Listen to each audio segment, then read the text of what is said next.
کہ اس سے آپ ٹھیک ہو جائیں گے، لیکن جب آپ کی بجلی مہنگی، گیس مہنگی، را مٹیریل مہنگا، آج اخبارات میں اشتہارات دیکھ لیں، انڈسٹریلسٹ کیا دے رہے ہیں، فریاد کر رہے ہیں.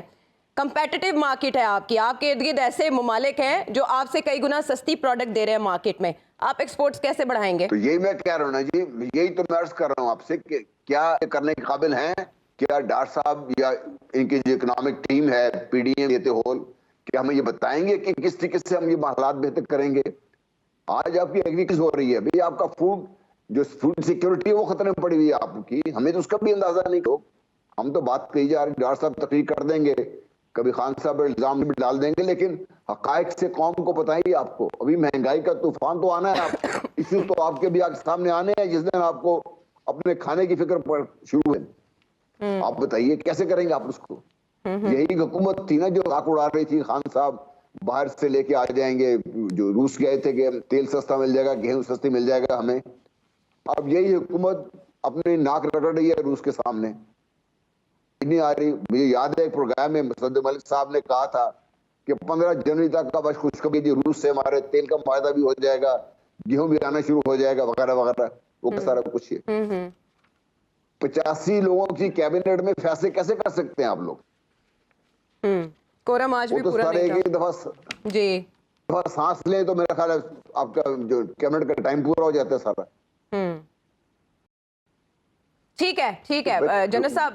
جی معاملات نا بہت حد تک بگاڑ کا شکار ہیں، اور ایسا لگتا ہے کہ ابھی تو حکومت عمران شفقت صاحب صرف یہ دیکھ رہی ہے کہ کسی طرح آئی ایم ایف سے یہ پیکج مل جائے، ریلیز ہو جائے تو عارضی بندوبست ہو جائے. جو ٹیکس امپوز کرنے جا رہے ہیں یا جہاں جہاں سے انہوں نے ریونیو اکٹھا کرنا ہے، یا آئی ایم ایف نے آپ کو جو رستے دکھائے ہیں، ان پر یہ حکومت چل سکے گی بیساکھیوں کے سہارے؟ بالکل نہیں چل سکتی. بات یہ ہے کہ گاڑی چلانے والا کوئی اور ہے، وہ ڈرائیور ہوتا ہے، گاڑی خراب وہ کرتا ہے، مکینک کا ہم قصور نکال رہے ہیں. ہمیں پوچھنا چاہیے ڈرائیور سے کہ وہ گاڑی کس طرح چلاتا ہے. دیکھیں کہ ابھی جنرل صاحب نے بات کی کہ جی کہ آئی پی پیز پہ ایک پہلا جھٹکا تھا، تو یہ ہائیڈل پاور پروجیکٹ کا کام خراب کس نے کیا تھا؟ یہ جو متنازعہ کس نے بنایا تھا کالا باغ ڈیم کو؟ ٹھیک ہے جی. تو بات یہ ہے کہ سادہ نہیں ہے جتنی سادگی سے ہم ایک دوسرے کے اوپر الزام ڈال دیتے ہیں. میں سمجھتا ہوں کہ پاکستان جو ہے وہ رولنگ کیپچر اس کا ہو چکا ہوا ہے، اور اس نے ہی پاکستان کا بیڑا غرق کیا ہے. یہ رولنگ کیپچر جو ہے یہ جب تک ختم نہیں ہوگا، اب اس رولنگ کیپچر میں جو اس کا جتنا بڑا جسہ ہے اس کا اتنا بڑا حصہ ہے. اس پہ ہمیں تھوڑا سا غور کرنے کی ضرورت ہے. ابھی جو نیئر صاحب بات کر رہے تھے کہ پینشنز اور یہ وہ جس طرف اشارہ کر رہے تھے وہاں پر بھی سمجھے کہ یہاں پر جس کا جتنا بڑا حصہ ہے اتنا بڑا وہ، جتنا بڑا جسہ ہے اتنا بڑا وہ حصہ لے رہا ہے. تو ہمیں چیزیں سرجری کرنی پڑنی ہے اگر یہ ملک ہم نے چلانا ہے. پورے ہو چکے ہیں، پیسے پورے ہو چکے ہوئے ہیں، ہم نے کوئی کسر نہیں. اور ہمارا قصور، میرا اور آپ کا بطور عوام کا قصور یہ ہے کہ ہم اس ملک کو لٹتا ہوا دیکھتے رہے اور ہم نے اپنی آواز نہیں اٹھائی. یہاں پر لوگوں نے 10-11 سال اپنی من مرضیاں کی، نتیجہ یہ نکلا کہ ملک کا بیڑا غرق ہوا. اور پھر جو انہی کے لائے ہوئے تحفے تھے وہ ہمارے اوپر مسلط ہوتے تھے، پھر وہ بعد میں انقلابی بن جاتے ہیں، اور پھر وہ ہمیں نسخے بتاتے ہیں کہ ایک معاشرے کو فورم بننا چاہیے، فلاں ہونا چاہیے، یہ ہونا چاہیے. تو بھائی کر لیں، آپ بنا لیں فورم. تو مسئلہ یہ ہے کہ پاکستان کے جتنے پلیئرز ہیں وہ پاکستان کے عوام ہوں، وہ پاکستان کی اشرافیہ رولنگ ایلیٹ ہو، یا رولنگ ایلیٹ کے بھی اگر آپ حصہ کرنا چاہیں تو کر لیں اس میں. وہ پاکستان کی ہو، وہ پاکستان کی سول اسٹیبلشمنٹ ہو، وہ پاکستان پالیٹیشین ہو، وہ پاکستان کے بیوروکریٹس ہوں، آپ کسی کا بھی ایک نام لیں، وہ جوڈیشری ہو، سب نے پاکستان کو برباد کرنے کے لیے اپنا اپنا پورا حصہ ڈالا ہے. ہمارا جو حصہ ہے، میرا اور آپ کا، یہ اطہر صاحب کا، ہم صحافیوں کا، عوام کا، عام شہریوں کا، وہ یہ ہے کہ ہم نے اس ملک کو لٹتے ہوئے دیکھا ہے. ہم نے احتجاج نہیں کیا، ہم سڑکوں پر نہیں آئے، ہم نے لوگوں کے گریبان نہیں پکڑے کہ یہ ملک ہمارا ہے. آپ حساب لگائیں کہ اس ملک کی جو رولنگ ایلیٹ ہے اس کے پاس ڈول نیشنلٹی کتنے لوگوں کے پاس ہے. ہر دوسرا بندہ جو ہے وہ کسی اس کے بچے بھی باہر پڑھ رہے ہیں. یہاں پر ہوتا یہی ہے کہ ہماری جتنی بھی پولیٹیکل ہے وہ اس ملک میں اقتدار میں اپنا حصہ ڈھونڈتی ہے، حصہ اپنے جسے کے مطابق مانگتی ہے، اور پھر باقی چیزیں جو ہیں وہ لوگوں کے اوپر چھوڑی تھی. ڈرائیور کوئی اور ہے اس ملک کا. تو اگر یہ ٹھیک نہیں ہو رہی اس طرح جو جب تک ہم بنیادی خرابیاں جو ہیں اسٹرکچرل ریفارمز فساد کی جڑ یہ جو بات ہمیں آ رہی ہے اس پولیٹیکل کلاس میں کروانے کی جرت یہ کر ہی نہیں سکتے. ہمیں بھگتنا ہے. اب اللہ پاکستان کے حال پہ رحم کرے. آج وہ آئی اے کا نمائندہ آیا ہوا ہے پاکستان اور ان معاشی حالات میں اس طرح کا بندہ پاکستان آئے پھر خوف آتا ہے کہ نہیں آتا؟ آپ ہی مجھے بتائیں کہ وہ کیا کرنے ہیں. تو یہ بیسیکلی فیلئر ہے پاکستان کے تمام سٹیک ہولڈرز, عوام سے لے کے پاکستان کے صدر مملکت تک اور اس کے درمیان میں آنے والی پولیٹیکل کلاس ہو, سیکیورٹی اسٹیبلشمنٹ ہو, کوئی بھی نہیں بچتا اس جرم میں. سب کے سب شریک ہے, سب کا کوئی حصہ ہے. ٹھیک ہے, لیکن اگر سیلاب کوئی ایسا آئے گا تو وہ سبھی کو بہا کر لے جائے گا, اس سے تو کوئی نہیں بچے گا. لیکن بات عمران شفقت صاحب نے کی وہ بہت سی دکھتی رگیں چھیڑنے والی بات ہے کہ جس کا جتنا جسہ ہے اس کا اتنا حصہ ہے. تو کیا وہ وقت آ چکا ہے کہ اپنے اپنے حصے سے تھوڑا تھوڑا دستبردار ہوا جائے ریاست پاکستان کے لیے؟ بریک کے بعد جی ایڈ کیجئے, پھر ہم بریک لگاتے ہیں. شفقت صاحب کی بات پہ جی ناظرین کے لیے بھی کہ پاکستان میں اس وقت طبقاتی نظام اپنی بدترین شکل میں داخل ہو چکا ہے. صرف ایک مخصوص لوگ ہیں جو تمام دولت پر تمام وسائل پر قابض ہیں اور انہیں اس بات کی کوئی فکر نہیں کہ ان کے کن اقدامات سے غریب آدمی پہ, عام آدمی پہ, ورکنگ کلاس پہ, مڈل کلاس پہ کیا اثرات مرتب ہوں گے اور ان کی کوالٹی آف لائف کا کیا حشر ہوگا. بالکل ایسے ہی ہے, اور یہ اس لیے بھی حاوی ہو گیا. حالانکہ عمران خان صاحب نے اقتدار میں آنے سے پہلے 2 نہیں 1 پاکستان کا نعرہ بھی لگایا تھا. یہ بہت ضروری ہے کہ شخصیات کو ایسا کرنے سے روکا جائے, لیکن اس کے لیے احتساب کا ایک مربوط نظام ہونا چاہیے جسے ہر حکومت اپنی لاٹھی سے نہ ہانکے. بریک کے بعد واپس آتے ہیں. ویلکم بیک ٹو دی شو. ایسے وقت میں جب سیاسی اتفاق رائے کی بے حد ضرورت ہے, ہم دیکھ رہے ہیں کہ اب پولرائزیشن ایک بار پھر عروج پر ہے. اس کی وجہ یہ ہے کہ عمران خان صاحب کے خلاف جو کیسز ہیں ان میں سلسلہ تیز کر دیا گیا ہے, جس سے لگتا ہے کہ معاملہ جو ہے یا تو عمران خان صاحب کی اریسٹ کی طرف جائے گا یا نااہلی کی طرف. اس میں یوں ہوا کہ الیکشن کمیشن کے باہر احتجاج کا ایک کیس تھا اور عمران خان صاحب کی عبوری ضمانت جو ہے وہ عدم پیشی پر خارج کر دی گئی. جج صاحبہ کے مطابق انہیں متعدد بار عمران خان صاحب کو موقع دیے گئے لیکن وہ پیش نہیں ہوئے. اگرچہ عمران خان صاحب کے وکیل نے بتایا کہ عمران خان صاحب کی ایج یہ ہے اور ریکوری میں انہیں تھوڑا وقت درکار ہے, ڈاکٹرز نے انہیں کہا ہے 3 ہفتے وہ آرام کریں, لیکن اس کے باوجود ان کی یہ بری ضمانت کی درخواست جو ہے وہ خارج کر دی گئی. اس کے بعد انہوں نے کورٹ سے رجوع کیا اور وہاں پر بھی یہ معاملہ ہے کہ عمران خان صاحب کو ایمبولینس کے ذریعے لایا جائے, لیکن ویڈیو لنک سے مصر ہیں فواد چودھری صاحب اور دیگر پاکستان تحریک انصاف کے رہنما کہ وہ ویڈیو لنک کے ذریعے پیش ہوں گے. تو ہمارے اسی پلیٹ فارم پہ نصیر الدین خان نیّر صاحب ایک بار کہہ چکے ہیں کہ عمران خان صاحب پاپولیرٹی کے بجائے لٹیگیشن کی فکر کریں جس میں وہ پھنس سکتے ہیں. تو اطہر, آج آپ نے جو بھی کارروائی دیکھی اس میں ایک تو امپریشن یہ آ رہا ہے کہ حکومت ایک طرف منی بجٹ سے توجہ ہٹانے کے لیے اس طرف کو, مریم نواز صاحبہ اپنی تقاریر میں عدلیہ پر دباؤ ڈالتی رہیں کہ عدلیہ کے دورے معیار ہیں, اور عمران خان صاحب یہ کوشش کر رہے ہیں کہ وہ عدلیہ پر دباؤ ڈالیں. تو اب معاملات اسی طرف جا رہے ہیں, لیول پلینگ فیلڈ کی طرف ہی جا رہے ہیں. عمران خان صاحب اپنی تقاریر میں بھی جو خدشہ ظاہر کر رہے ہیں.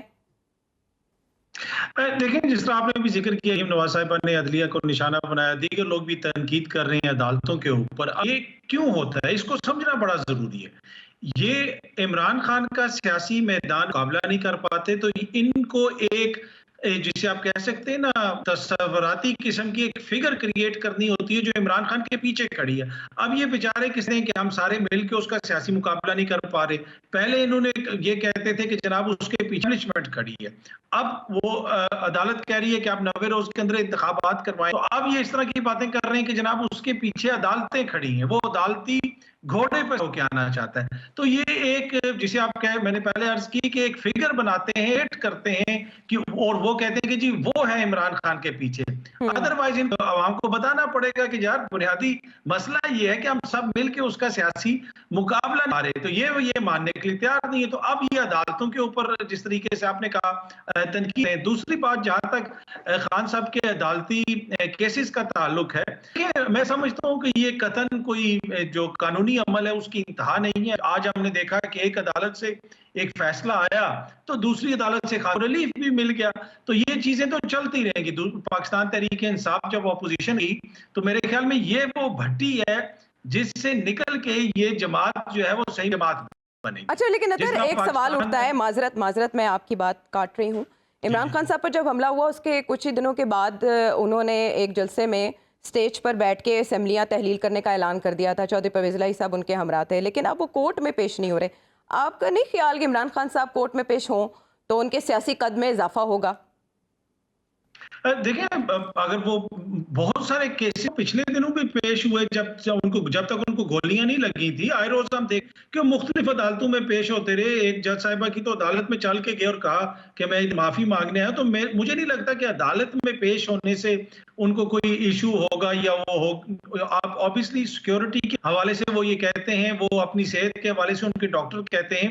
تو اب اگر وہ احتیاط ہیں تو ضرور ان کو پیش ہونا چاہیے، اور پیش ہونے سے ان کو کوئی نقصان نہیں. دوسری بات یہ ہے کہ جب آپ نے اپوزیشن کی سیاست کرنی ہے تو پھر یہ سب کچھ تو چلے گا. پاکستان سیاست کوئی اصولوں پہ تو نہیں ہوتی ہے. آپ کو اسی طرح ٹارگٹ کیا جائے گا. ماضی میں دیگر بھی ٹارگٹ کیا گیا، اور اب پاکستان تحریک انصاف میں بھی فیصلہ کرنا ہے کہ وہ کس طرح لے کے آگے چلیں گے. اب انہوں نے کس طرح چیزوں کو ہینڈل کرنا ہے. دیگر جو ان کے لیڈران ہیں وہ بھی شکایتیں کرتے ہوئے آپ کو نظر آتے ہیں. شہباز گل صاحب تو دنوں میں یہی ایک طرح سے کہتے ہیں کہ مجھے تو بالکل تنہا چھوڑ دیا گیا ہے. تو آپ ایک طرف جیل بھرو تحریک کی بات بھی کرتے ہیں، دوسری طرف آپ کے جو لیڈران ہیں جن کے مقدمات ہیں اور وہ بار بار مڈل کلاس کا ذکر بھی کرتے ہیں، تو ان کے لیے جماعت کیا ہے. تو یہ بہت ساری چیزیں ہیں. پر میں اگین یہ سمجھتا ہوں کہ ماضی میں جس طریقے لاہور ہائی کورٹ سے جب شریف خاندان کو ریلیف ملتا تھا تو پاکستان تحریک انصاف کے جو ہیں اس کو کیا کچھ کہتے ہوتے تھے.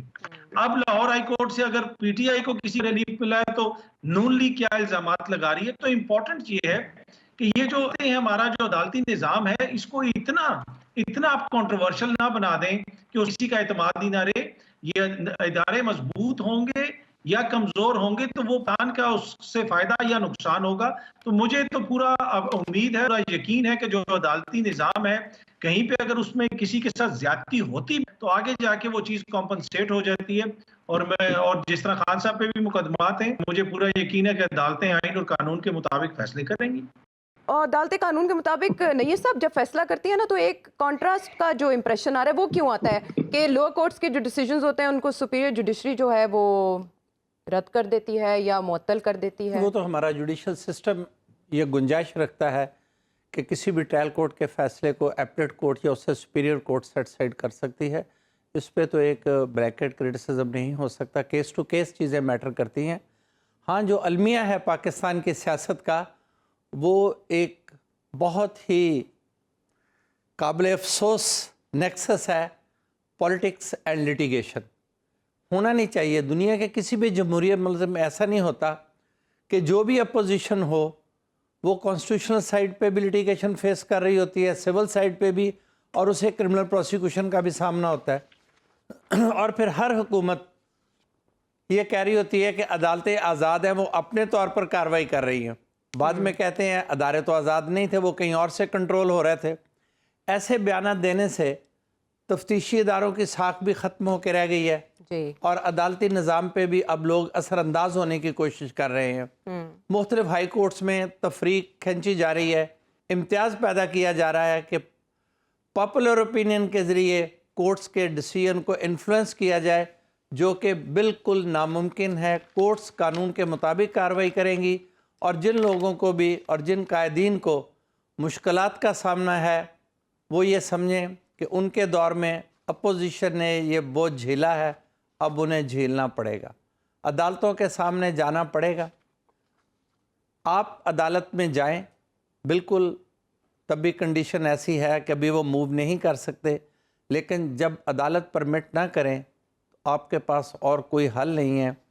آج بھی جو بیل کیا خیال ہے آپ اپلیکیشن کا کا عمران ہوا خان ہے، صاحب کیوں نہیں پیش ہو رہے آپ کے خیال میں؟ ان کے نہیں ابھی تو ان کے کلینکل ایشو ہے، لیگ فریکچر ہے، اور اس ایج میں ڈاکٹرز انہیں پرمٹ نہیں کر رہے ہیں. انہوں نے جتنی آئی جی صاحب کو آرڈر کر دیا، ایمبولینس کا کہہ دیا، اب نیّر صاحب باقی کیا رہ گیا؟ ایمبولینس بہرحال یہ ان کی ڈسکریشن ہے، اور ان کی جو دیکھتے ہیں کلینکلی انہیں کیا سوٹ کرتا ہے. آپ بتائیں کیا سوٹ؟ نہیں بٹ آپ کے خیال میں سوٹ کیا کرتا ہے؟ میں تو سمجھتا ہوں پیش ہونا چاہیے، ٹھیک ہے، ڈسیبلٹی کے ساتھ بھی پیش ہونا چاہیے. اب چونکہ ایک پرابلم ہے، but you have to face it. Difficulties are inevitable. جب تک آپ فیس نہیں کریں گے یہ کیسز ختم نہیں ہوں گے، اور آپ کے خلاف پروپیگنڈے کا باعث بنیں گے. یہ ان کی سیاسی ترجیح ہے. اور یہاں معاملات عدالتوں میں لوگ سیاسی ترجیحات کے ساتھ چلاتے ہیں. کب ڈیلے کرنی ہے اور کب سپیڈ دینی ہے حکومت الگ فیصلہ کرتی ہے, پروسیکیوشن الگ فیصلہ کرتی ہے. جب بے نظیر صاحبہ اور آصف زرداری کے خلاف احتساب کے مقدمات تھے, انہیں ایک شہر سے دوسرے شہر تک دوڑایا جاتا تو ان کی یہ ریکویسٹ مسترد کر دی گئی تھی کہ ہمارے مقدمہ یکجا کر دیے جائیں. جب میاں نواز شریف صاحب اور محترمہ مریم نواز صاحبہ کے ساتھ تھا, انہیں یہ اعتراض تھا کہ نیب میں سینکڑوں مقدمات زیر سماعت ہیں لیکن ہمارے مقدمہ کی رفتار ان سے مختلف ہے اور دیگر مقدمات پہ ترجیحی بنیادوں پہ یہ مقدمات سماعت کیے جاتے ہیں اور فیصلے دیے جاتے ہیں. اب عمران صاحب کو وہی پرابلم درپیش ہے کہ ان عدالتوں میں سینکڑوں مقدمات زیر سماعت ہیں لیکن چھوٹی چھوٹی تاریخوں پہ عمران صاحب کو کمپیل کیا جا رہا ہے کہ وہ جس بھی کنڈیشن میں ہوں وہ آئیں. الٹیمیٹلی انہیں جیسا بھی یہ سسٹم ہے, چونکہ کوئی بھی حکومت اپنے دور میں وہ انصاف کا نظام قائم نہیں کر سکی جہاں کسی بھی شخص کو اپوزیشن میں رہتے ہوئے یہ احساس دلایا جا سکے کہ آپ کو انصاف ملے گا, آپ کی فالس پروسیکیوشن نہیں ہوگی, پرسیکیوشن نہیں ہوگی. ہمارا سسٹم ہے which is prone to false prosecution and persecution. اس لیے عام آدمی کسی بھی حکومت کی شروع کی گئی پروسیکیوشن کو درست خیال ہی نہیں کرتا, خواہ کسی نے جرم کیا یا نہیں کیا. اگر وہ سیاستدان ہے تو اس کی پروسیکیوشن شک سے خالی نہیں ہے. یہ نظام ہمارے ملک میں سیاستدانوں نے جان بوجھ کر بنایا ہے. اور اب اس جماعت کی باری ہے جو تحریک انصاف کا نعرہ لے کر آئی تھی. مجھے افسوس سے کہنا پڑتا ہے کہ ان کے پچھلے دنوں میں ایک بیان نے پچھلے سالوں میں نیب نے جتنے مقدمات بنائے تھے ان کی قانونی اور اخلاقی حیثیت کا خاتمہ کر دیا ہے. کون سے بیان نے؟ یہ کہہ کے کہ نیب کہیں اور سے کنٹرول ہو رہی تھی اور باقاعدہ انہوں نے نام لیا ہے باجوہ صاحب کا. میں ان کے نام پہ نام لے لیتا آج پھر یاد کر رہے تھے. اچھا لگتا. انہوں نے کہا کہ اگر ساری وہ پروسیکیوشن اور کرمنل انویسٹیگیشن کسی اور کوارٹر سے کنٹرول ہو رہی تھی تو it means it was without lawful authority.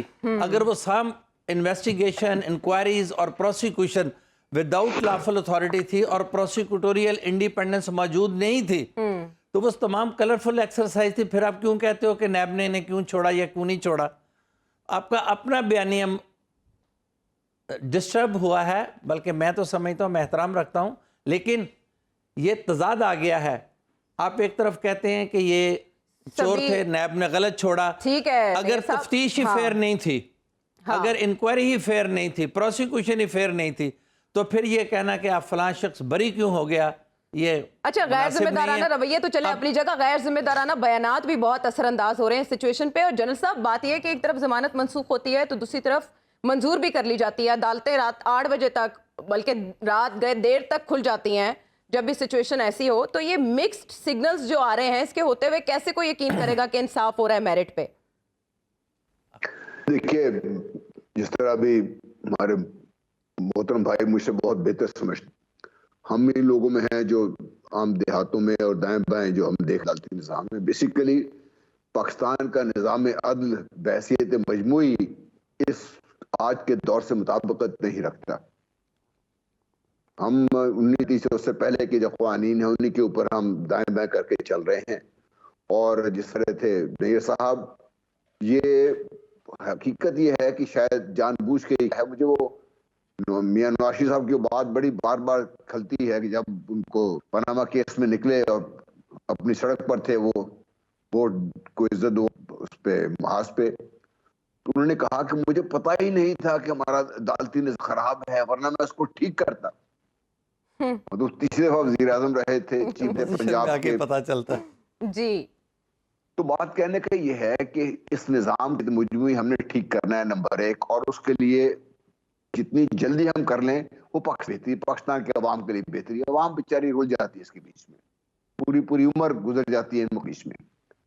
Number 2, ہم نے جو اپنی سیاست کو عدالتی نظام کو الجھا دیا ہے اور وہاں سے ہم ہر سیاسی معاملے کی ریلیف لے رہے ہیں. جیسے عدالت کو فیصلہ تو کرنا ہے, جب عدالت سیاسی معاملات پہ فائے گی تو وہ فیصلہ کبھی بھی غیر متنازع نہیں ہوگا. وہ جو لوزنگ پارٹی ہے, جو اپوزیشن پارٹی ہے, جو اس کو حق میں فیصلہ نہیں ہوا, وہ تو اس کو باقاعدہ نشانے پہ رکھے گی اس سے, جس سے عدالتی نظام اور متاثر ہوتا ہے. اس کی کرنے کی ضرورت ہے. اور مجھے جو شک یہ ہے, جو عمران خان صاحب کی جو بات ہو رہی کہ خان صاحب شاید اس لیے نہیں جا رہے کہ راستے میں ان کو اریسٹ کرنے کی کوشش کی جائے گی, اور وہ اریسٹ تھوڑے چاہتے ہیں, شاید یہ بھی ایک وجہ ہو, ان کی صحت تو اپنی جگہ پر ہے, یہ بھی ایک وجہ ہو. اور کیا ہماری حکومت اس قدر باولی ہو گئی ہوئی ہے کہ کوئی بات سمجھ نہیں کہ اس سے سیاسی ابتری اور بڑھے گی. ایک طرف ہم آئی ایم ایف کے سامنے جوڑ کے کھڑے ہوئے ہیں, دوسری طرف ملک میں عدم استحکام کو ہم باقاعدہ ہوا ہے, جس طرح وہ لوہار پرانے زمانے میں بھٹی میں ہوا دیا کرتے تھے تاکہ اور آگ سے. تو جب سیاسی عدم استحکام بڑھے گا, آپ کے مالیاتی معاملات ویسے خراب ہو رہے ہیں, اکانومی آپ کی اور بگڑ رہی ہے, تو آپ کیا بتائیے کہ آپ کا بحثیت مجموعی پاکستان استحکام کی طرف بڑھے گا؟ جیس کے سارے معمول ڈاؤن کریں, جو بھی ان کے تحفظات ہوں حکومت کے. حکومت چونکہ انہوں نے حکومت کا ڈھول خود اپنے گلے میں باندھا ہے, اب ان کا فرض ہے کہ سنبھالنے کے لیے ایسے اقدامات کریں کہ کہیں نہ کہیں سے تو کوئی آپ کو کوئی معاملات کے اوپر ٹھنڈا کرنے کی کوشش کی جا رہی ہے تاکہ اس سے معاملات آگے بڑھے. ہم نہ صرف یہ کہ آئینی موشگافی میں پھنسا دیا ہم نے سارا. کولنگ کا پروسیس ہونا چاہیے اس سچویشن میں, اور معاملات اس کے ٹوٹل الٹ جا رہے ہیں. عمران شفقت صاحب, بات یہ ہے کہ جب آپ کے وزیر داخلہ یہ کہہ دینا کہ شوکت ترین صاحب پہ مقدمہ بن گیا, عمران خان صاحب بھی جلد جیل میں ہوں گے, اسی جیل میں رکھوں گا جہاں میں رہا, تو پھر آپ کو ایک آئیڈیا ہوتا ہے, اور بیک اینڈ پہ ظاہر ہے یہی چیز آپ کے ذہن میں چلتی ہے کہ آپ بھی اسی پروسیس کا شکار ہو رہے ہیں جس کا اس سے پہلے پولیٹیشینز ہوئے. آپ کا نہیں خیال کہ خود ہی الجھا کے پھر سلجھنے کی امید رکھنا بے وقوفی ہے ہمارے پولیٹیشینز کی؟ دیکھیں, میں آپ سے دو باتیں ایک شیئر کروں گا اور ایک آپ سے سوال پوچھوں گا. آپ بطور ایک عام پاکستانی کی مجھے بتائیں کہ جو ترین صاحب نے بات کی, جو حرکت کی تھی انہوں نے, وہ کیا ٹھیک تھی, وہ قابل معافی ہے؟ میرا نہیں خیال کہ آپ کا جواب ہاں میں ہوگا. بالکل ٹھیک ہے جی. تو ایک بات تو یہ ہے کہ شوکت ترین صاحب یہ اتنی بڑی جو ہے نا وہ اینٹی پاکستان بات یا اینٹی سٹیٹ جو ہے, یہ پاکستان کے ساتھ دشمنی وہ اکیلے نہیں نبھا سکتے. یہ عمران خان صاحب, یہ معاملہ جب انویسٹیگیشن ہوگی تو پھر ظاہر ہے کہ ان سے پوچھا جائے گا کہ بھائن کے یہ آپ کو اپنا خیال تھا کہ یہ آپ کو کسی نے کہا تھا, پارٹی پالیسی تھی, کیا تھا, آپ پاکستان کا کیوں مطلب وہ جو ڈوبتی نیا کو مزید ڈبونے چلے تھے, تو وہ پھر کوئی نہ کوئی جواب دیں گے. اور ظاہر ہے کہ انویسٹیگیشن جو ان کا اپنا خیال ہے, یہ ہمیں ایک لے مین کے طور پہ یہ بات سمجھ آ رہی ہے کہ شوکت ترین صاحب یہ اکیلے کام نہیں کر سکتے. تو پھر انہوں نے اگر یہ بات کہہ دی ہے کہ خان صاحب پکڑے جائیں گے اس کیس میں, تو میرا نہیں خیال کہ کوئی چمبے والی بات ہے اس میں. کوئی انہوں نے کوئی میرا عجیب و غریب بات نہیں کی. ایک بات. دوسری بات میں آپ کو دے رہا ہوں کہ عمران خان صاحب کو کوئی گرفتار نہیں کرنا چاہ رہا, یہ نہ گورنمنٹ چاہ رہی ہے, اور جو جن کے ساتھ ان کی محبتیں ہیں وہ بھی ان کو گرفتار نہیں کرنا چاہ رہے, یا یوں کہہ لیں کہ وہ جن کے سابقہ امام کو وہ روز بیٹھ کے سلواتیں سناتے ہیں یا ان کے اوپر ہر طرح کا الزام دھرتے ہیں, وہ لوگ بھی ان کو گرفتار نہیں کرنا چاہ رہے. عمران خان صاحب کے اپنے خوف ہیں, اور وہ خوف جو ہیں وہ ان کو چین سے نہیں بیٹھنے دے رہے. آپ یہ دیکھیں کہ ایک طرف وہ نعرہ لگاتے ہیں کہ جیل بھرو تحریک شروع کر دوں گا میں, دوسری طرف یار شکر کریں اللہ کا کہ آپ کی ضمانت خارج ہوئی ہے. آپ کو تو چاہیے تھا کہ کوڑ لکھپا جیل کے باہر جا کے بیٹھ جاتا ہے, میں اندر کرو, میں نے جیل تحریک پر وہ جیل پر ہوتے کرنی ہے. یہ پہلے اسی پروگرام میں کہا تھا, یہ مانگ بھرو سجنا تحریک ہے کہ ہمیں واپس جو ہے وہ اسی مقام کی لے کے آئیں. تو یہ ہمارے ساتھ آپ نے بڑی زیادتی کی ہے, یہ جو نئی سوتن آپ لے کے آ گئے ہیں یہ ٹھیک نہیں ہے کام. تو عمران خان صاحب کے مسائل جو ہیں وہ بڑے کمپلیکسڈ ہیں. ایک طرف وہ جیل بھرو تحریک شروع کرتے ہیں, ساتھ ہی کہتے ہیں کہ آئین کی بحالی کی تحریک شروع کروں گا, ساتھ ہی وہ کہہ دیتے ہیں کہ اب یہ والا کام ہوگا, وہ والا, جو ایک دوسرے کو نگیٹ کر رہا ہوتا ہے. تو عمران خان صاحب کی ایک اور آپ کے ساتھ شیئر کروں چیز کہ آج جو لاہور ہائی کورٹ میں ہو رہا ہے, لاہور ہائی کورٹ سے مطلب میں یہ ظاہر ہے کہ میں وہ والی بات جو یہاں پہ نہیں کر سکتا, جو میرے پاس انفارمیشن ہے, کیونکہ نیشنل میڈیا کے اوپر بیٹھ کے اس طرح کی بات کرنا جو ہے وہ کسی اور کو مصیبت میں ڈالنے والی بات ہوتی ہے. آپ کے ساتھ تو جو ہوتا ہے سو ہوتا ہے. تو یہ لاہور کورٹ سے میں بس اتنا کہوں گا کہ ٹھنڈی ہواؤں کے جھونکے آ رہے ہیں, اس میں کوئی شک نہیں ہے. یہ آج وہ جو اچھا خان صاحب کو. اچھا, کل کسی اور کو آتے تھے, آج خان صاحب کو. جی جی اچھا اب ہوا یہ ہے کہ میں چونکہ کورٹ رپورٹر ہوں تو میرے وہ سارے کلیگ ہیں جو رپورٹرز ہیں, تو وہ جو رپورٹر ظاہر ہے کہ وہ سب کچھ رپورٹ نہیں کر سکتے ہوتے اپنے اخبار یا چینل کے اوپر. تو میری ان سے بات ہوئی تو انہوں نے مجھے کہا کہ یار ابھی ضمانت ہو جانی تھی, یہ وہ پراپر کیس جو ہے نا, وکیل جو ہے غلام رسول اس طرح کر کے نام میں بھول گیا, نسوانہ, تو وہ پراپر جو ہے تھا, جج صاحب کوئی ایک دو کیوری کی ہے تو جج صاحب کو اس نے تھوڑا سا آفینڈ کر دیا, تو انہوں نے کہا کہ یار ان کو بلاؤ پھر. تو اگر وہ پراپر تھوڑا سا ڈیل صحیح طرح کر لیتے, آرگو صحیح طرح کر لیتے تو ابھی ہو جانا تھا. یہ کورٹ رپورٹروں کو بڑا تجربہ ہوتا ہے کہ کیا ہو رہا ہے, معاملات پیچھے کیا ہیں, پیچھے کیا کچھ چل رہا ہے. ٹھیک ہے ٹھیک ہے یہ بہت کچھ ٹھیک ہے, آپ کہہ رہے ہیں کہ ضمانت ہو جائے گی, لیکن اب نیئر صاحب اس پر ہاں میں ذرا کمپلیٹ کر رہا ہوں. اب مجھے نہیں پتا یہ پہلے کی میں بات بتا رہا ہوں, اب معاملات کیا ہے مجھے نہیں پتا, میں تو یہاں پہ بیٹھا ہوں, بات نہیں کر سکا. دوسری بات یہ کہ عمران خان صاحب نے جو پیش نہیں ہو رہے ٹانگ کا جو بہانہ بنایا ہوا ہے, اس پہ ایک تو یہ کہ پروسیکیوشن نے میڈیکل بورڈ, یہ میرا خیال ہے کہ بہت پہلے بن جانا چاہیے تھا کہ میڈیکل بورڈ ایک تشکیل دینے کی درخواست کی ہے. وہ میرا خیال ہے کہ عمران خان صاحب کے لیے زیادہ مشکل ہو جائے گا. آپ کو 26 نومبر کا دن یاد رکھنا چاہیے کہ 26 نومبر کو عمران خان صاحب اس سے بھی بری حالت میں تھے, کیونکہ غالباً 3 نومبر کو یا 2 نومبر کو ان کے اوپر حملہ ہوا تھا, اور 26 نومبر کو وہ اسلام آباد چلے گئے تھے وہ ایک لانگ مارچ کرنے. جی ایسا ہی ہے, 3 نومبر کو اٹیک ہوا تھا نا, اور 26 کو وہ چلے گئے تھے اور اناؤنس کیا تھا وہاں, یہی حوالہ میں نے دیا. جی جی مکمل ہو گئی بات عمران صاحب. جی میں بس آخری بات یہ کرنے لگا ہوں کہ اس سے پہلے یہ تو ٹانگ زخمی ہے نا جی, اس کا بھی میڈیکل بورڈ بیٹھے گا تو کوئی نہ کوئی پتہ چل جائے گا کہ اصل معاملہ کیا ہے. تو 2 تاریخیں انہوں نے بینکنگ کورٹ میں 3 نومبر سے پہلے یا اپنے اوپر جو قاتلانہ ان کے اوپر حملہ ہوا تھا اس سے پہلے لی تھی, 6 اس کے بعد انہوں نے جو ہے استثناء کی درخواستیں دی ہیں. تو یہ عدالتوں کو اوائڈ بیسکلی کر رہے ہیں کہ ان کو لگتا ہے کہ کوئی اور ان کو ٹھیک لگ رہا ہوگا کے اوپر ان کو کوئی نہیں دے رہا. بیسکلی ان کو سیکیورٹی کے ہیں, ان کو لگ رہا ہے کہ یہ باہر نکلیں گے تو کام کوئی ان کی جان کو اور وہ ذرا غیر محفوظ ہو جائیں گے. تو یہ بات مجھے لگ رہی ہے. جی نیئر اس کا ان کو حق بھی. ہاں نیئر صاحب سے پوچھ لیتے ہیں کیس کی صحت کے حوالے سے. ابھی یہ کہہ رہے ہیں کچھ ماہر قانون کہ عمران خان صاحب اریسٹ ہو سکتے ہیں اگر وہاں سے بھی ضمانت نہیں لیتے. ویڈیو لنک پر پیش ہونے کا آپشن ہے؟ یہ تو کورٹ کی مرضی ہے, اگر کورٹ انسسٹ کرتی ہے, چونکہ نارمل پریکٹس یہی ہے کہ فزیکل اپیرنس کو کورٹ ضروری خیال کرتی ہیں, خواہ حفاظتی ضمانت ہو یا عبوری ضمانت ہو. اچھا 1-2 پرانی مثالیں ہیں, لیکن اب ٹرینڈ یہی ہے کہ فزیکل اپیرنس از اسینشل, اور غالباً وہی بات ہو رہی ہے, لیکن ابھی اس کو فائنلائز نہیں کیا گیا. Matter is still before the court, comment کرنا مناسب نہیں ہے. لیکن جو بات ہے اس وقت عمران صاحب کو جو کرمنل لٹیگیشن کا سامنا ہے, کرمنل لٹیگیشن میں سونر یا لیٹر انہیں اپیئر ہونا ہے. ہی از آن بیل, انہیں چاہیے اپنی بیل کا تحفظ کریں. ایک انہیں میلیشس پروسیکیوشن کا سامنا ہے.